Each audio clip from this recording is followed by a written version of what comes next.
Versalhes, no final do século XVIII, era um oásis de extravagância rodeado por uma terra em desespero. E com um rei inseguro no leme, a França seguia o caminho certo para o desastre. Em uma tentativa de demonstrar liderança, Luís ousa fazer reformas financeiras. Mas sua falta de conhecimento sobrecarrega os pobres com impostos pesados, enquanto a nobreza não paga por nada. Com a economia em ruínas e o povo agitado, parecia que até os céus estavam zangados, torturando a França com o pior inverno em 90 anos. Para o povo da França do século XVIII, a farinha era a essência da vida. O pão, a medida da existência. Com os enganos financeiros cometidos por Luís, o custo da farinha aumentou horrivelmente. A quantidade de alimentos era pequena. E o custo de um pãozinho logo era igual ao do salário de um mês. A fome tornava-se ira. Revoltas surgem por toda a França.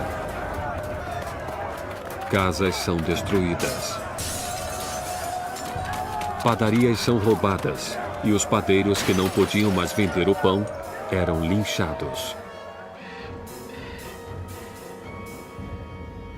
Como a nação em uma crise fiscal, Necker insiste que Luís faça uma reunião do corpo representativo tradicional do reino, os Estados Gerais. Era a primeira vez em que os representantes eram convocados em 175 anos. A França estava organizada politicamente em algo chamado de 3 estados. O primeiro estado era o clero, o segundo era a nobreza e o terceiro todos os outros. E segundo os censos contemporâneos, os 2 primeiros estados ocupavam 3% da população e o terceiro estado 97%.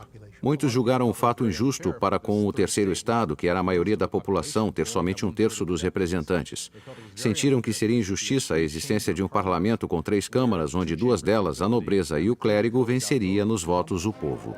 No Estado Geral, Robespierre e seus colegas exigiam que a nobreza e o clero pagassem impostos, mas Luís sentia-se tremendamente ameaçado pelo crescente radicalismo do terceiro estado. Quando no dia 20 de junho, depois de um impasse de 6 semanas, os representantes chegaram para descobrir que seriam silenciados.